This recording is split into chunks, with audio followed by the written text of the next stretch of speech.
Hello friends, I welcome you to this YouTube channel Prayagraj पाठशाला। जैसा कि आप जानते हो कि आपको हम प्रयागराज पाठशाला में इंग्लिश के जो अलग अलग फिनोमिना हैं, जिसमें आपका इंग्लिश ग्रामर है, वर्ड पावर है, प्रैक्टिस सेट है और साथ में जो स्पोकन इंग्लिश है, इनकी वीडियोस प्रोवाइड करते हैं।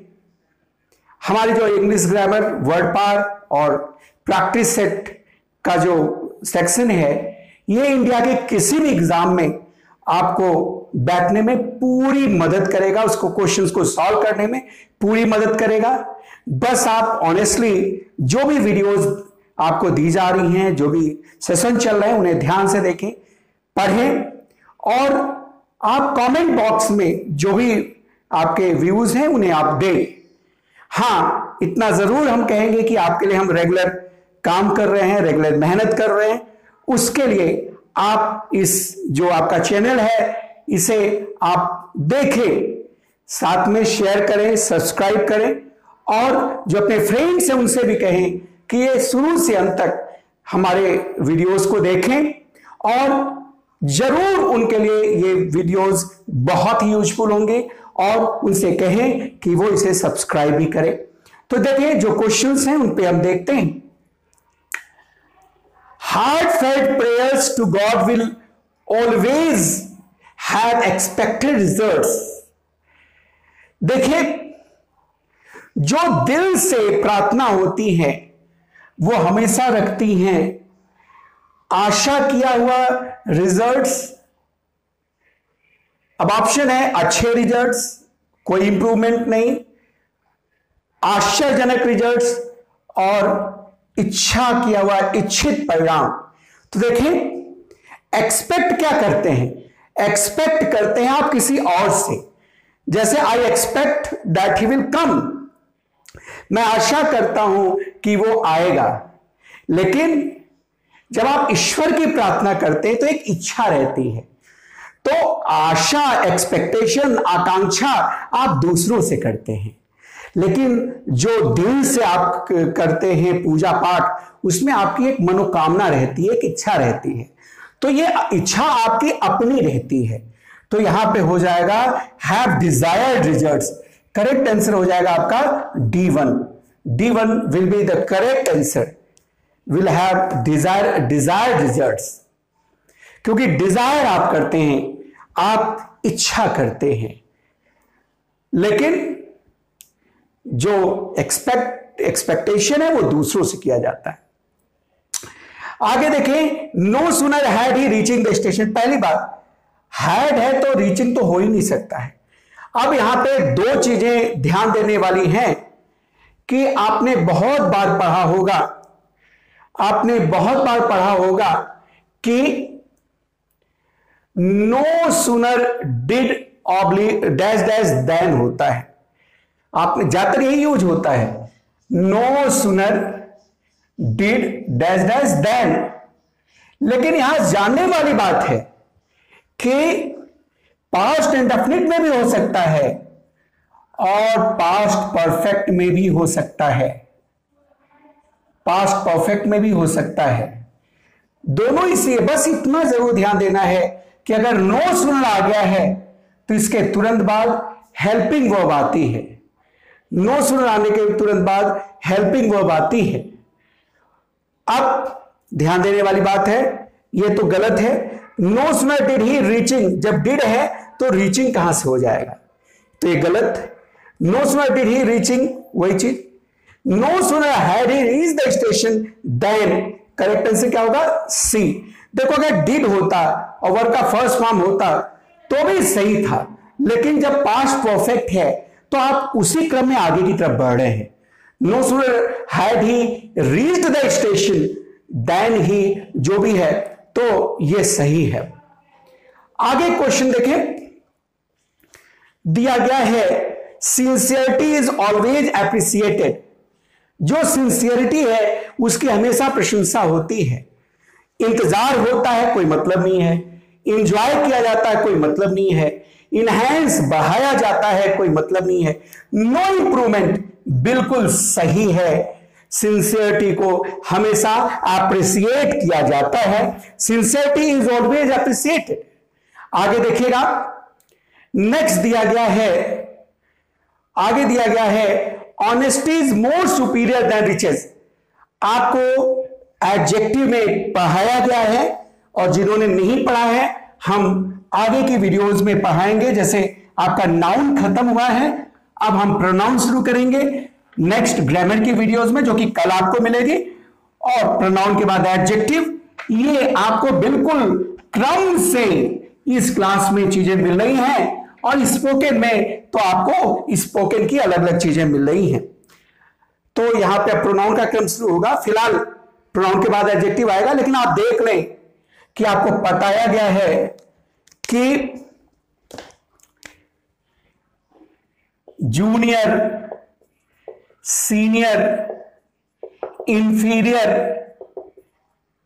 प्रिफर, प्रिफरेबल, ये क्या है? ये खुद में ही कॉम्परेटिव होते हैं, और साथ में इन सबके साथ, जब ये खुद में कॉम्परेटिव है तो इनके साथ मोर नहीं आएगा, और इनके साथ देन नहीं आता, इनके साथ आता है टू। तो ऐसे में मोर भी हट जाएगा, देन भी हट जाएगा। तो फार सुपीरियर, फार लग सकता है, लेकिन फिर देन लग गया है, गलत। सुपीरियर पे मोर नहीं, क्योंकि सुपीरियर खुद ही कॉम्परेटिव है। मोर तो मोर ऑनेस्ट हो जाता, तो हो जाता simply superior to. Correct answer आपका हो जाएगा डी, क्योंकि इनके साथ मोर भी नहीं आता और देन भी नहीं आता है। नेक्स्ट देखें, my father has been advised.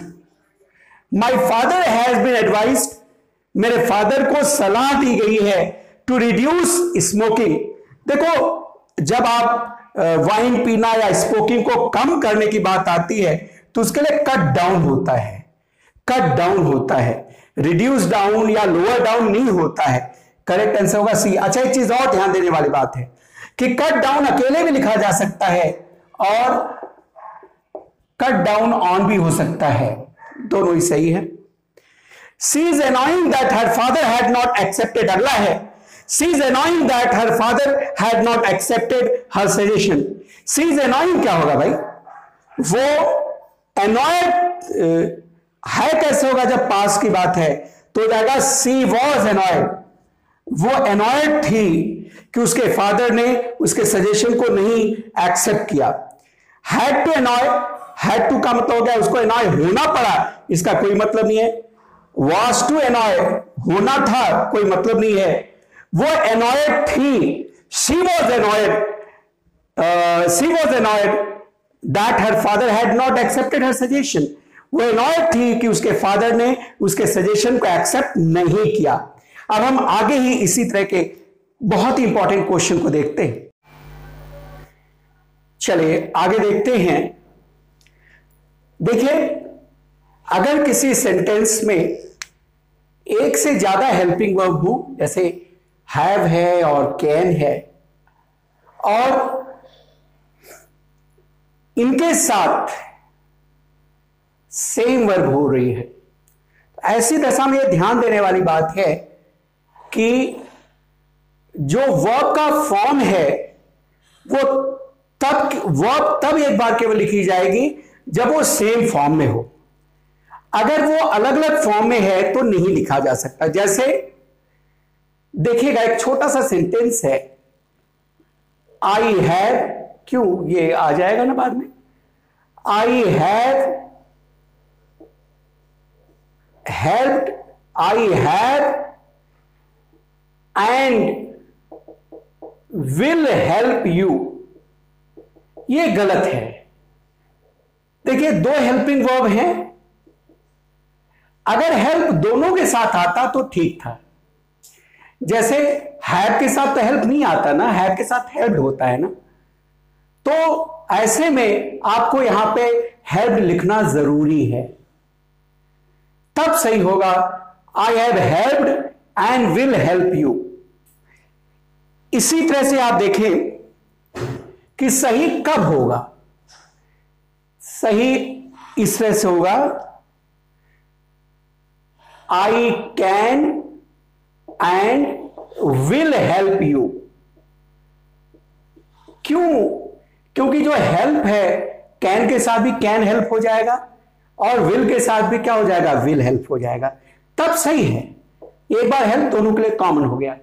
लेकिन अगर एक हेल्पिंग वर्ब के साथ हेल्प हो और एक के साथ केवल हेल्प हो तो फिर गलत है, तब लिखना जरूरी हो जाता है। बिल्कुल वही चीज हैव बीन ही होगा, हैव के साथ बीन होता है। हां, कैन के साथ भी सही है, तो ऐसे में सही हो जाएगा दे हैव नॉट बीन, वे न रहे हैं और न हो सकते हैं तुम्हारे मित्र। तो यहां पे बीन लगाना जरूरी है क्योंकि हैव के साथ बीन ही होता है। हां, अगर विल यहां होता तब ये सेंटेंस सही था, तो हो जाएगा डी ऑप्शन सही हो जाएगा, they have not been and can not be your friend. आगे देखिए, बड़ा ही अच्छा सेंटेंस है। आपको जानना है कि अगर इफ क्लॉज में पास्ट परफेक्ट टेंस हो तो दूसरे क्लॉज में सब्जेंटिव पास्ट होता है, लेकिन पास्ट परफेक्ट होने पर हैड पहले भी आ सकता है। जैसे देखें, if he had worked hard he would have passed। अब यहां ध्यान देने वाली बात है, would have और वर्ब का थर्ड फॉर्म सब्जेंटिव पास्ट होता है।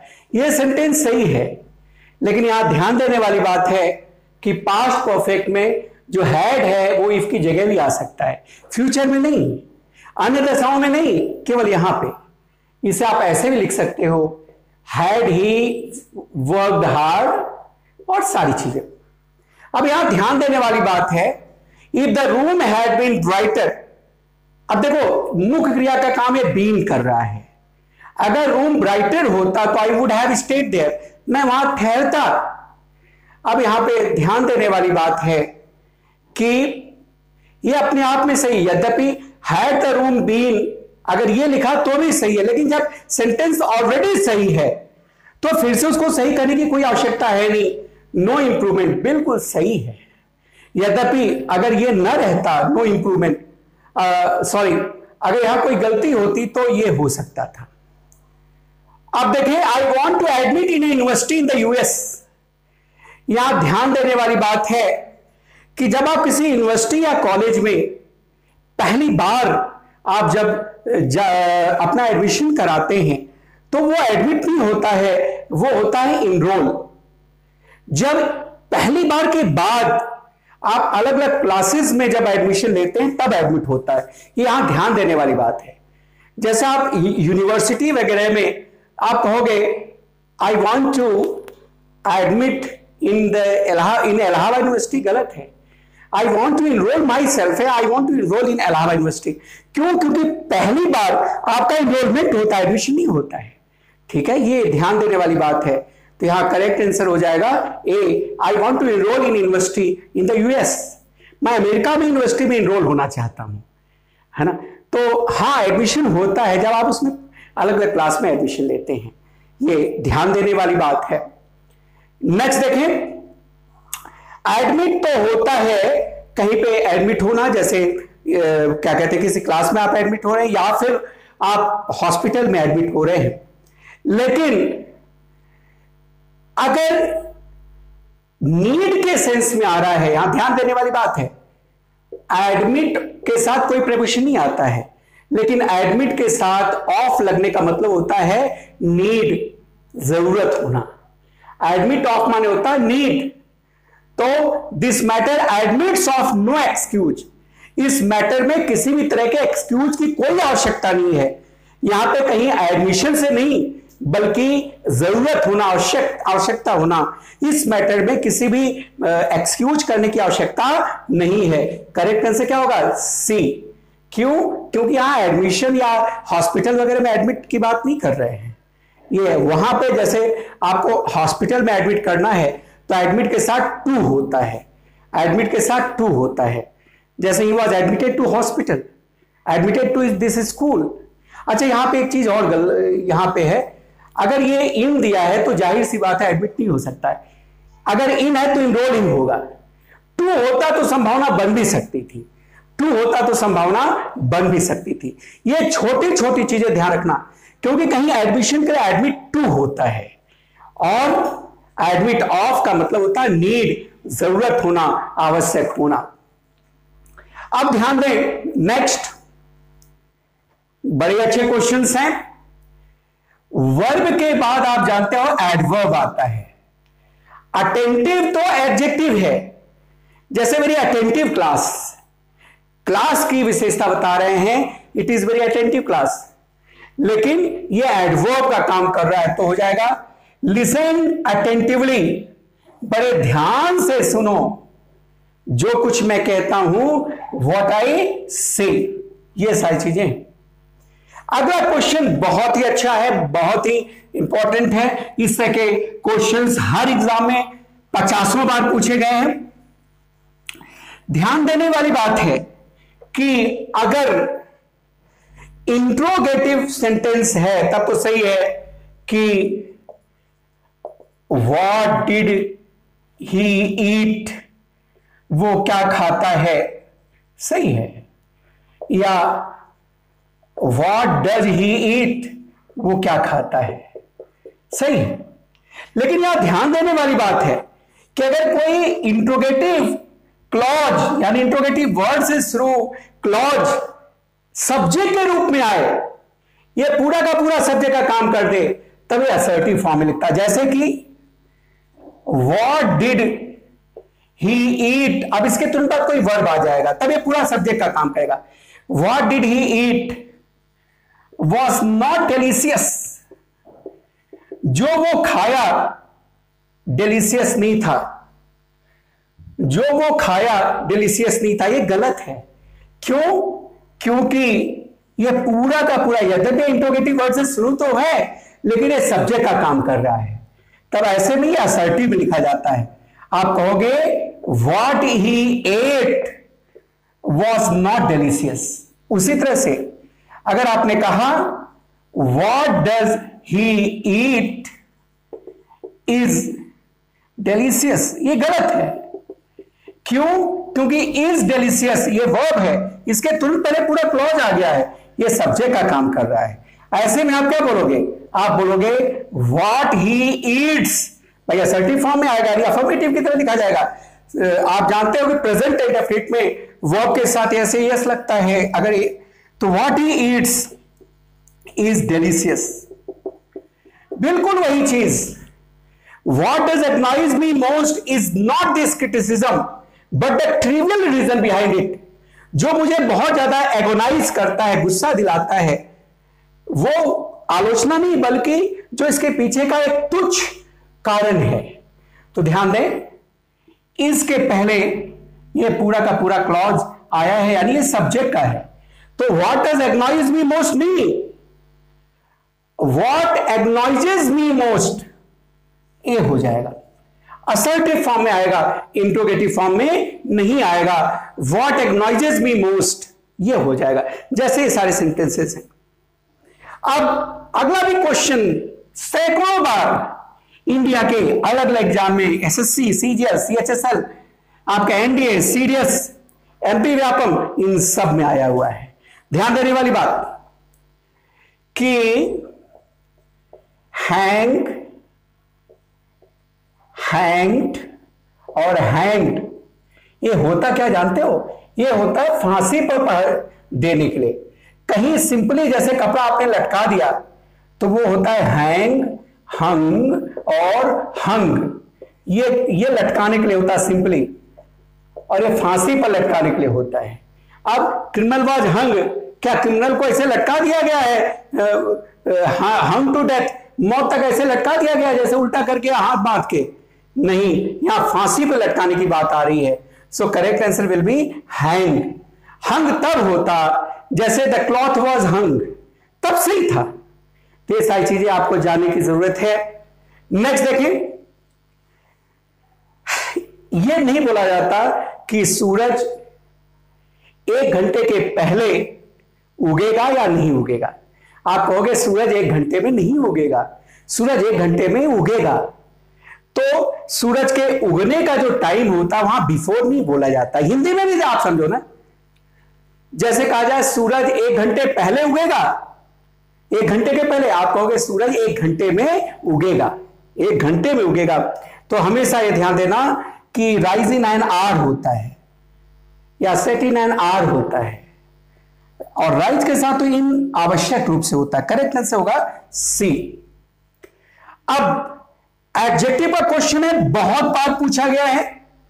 आप देखें, मेनी हो, अ ग्रेट मेनी हो, तो ऐसी दशा में चाहे मेनी हो चाहे ग्रेट मेनी हो, ऐसी दशा में नाउन और वर्ब सिंगुलर आता है, ओ प्लूरल आता है। लेकिन अगर मेनी अ दिया, सबका मतलब अनेक होता है, मेनी अ दिया है, तो ऐसी दशा में इसके साथ नाउन और वर्ब दोनों ही सिंगुलर होता है।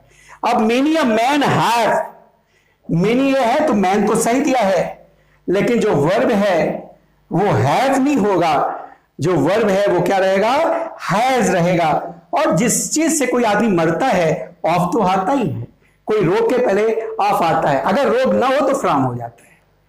जैसे he died from over eating, वो सही है, लेकिन अगर कोई डिजीज है तो ऑफ ही आता है। तो इस तरह से आपने देखा कि ये बहुत ही इंपॉर्टेंट, और इस पे सैकड़ों बार क्वेश्चंस पूछे गए हैं, आपने इन्हें देखा। अब आप इन्हें 1-2 बार और देख लीजिएगा। अगर कहीं मेरे चलते हुए आपको कोई शब्द छिप जाते हैं तो स्क्रीनशॉट ले लिया करिए। तो इस तरह से बहुत इंपॉर्टेंट रहे, बहुत ही यूजफुल होगा आपके लिए। और एक बार फिर से मैं आप सबसे आग्रह करता हूं कि ये आपका अपना चैनल है, आप हमारा सपोर्ट करें, आप खुद और औरों से इस चैनल को सब्सक्राइब कराएं, इसे लोगों के बीच में शेयर करें जितना हो सकता है, ताकि हम आपके लिए इसी तरह से बहुत ही यूजफुल वीडियोस के साथ आते रहें। एक बार फिर से प्रयागराज पाठशाला की तरफ से आप सबको बहुत बहुत धन्यवाद।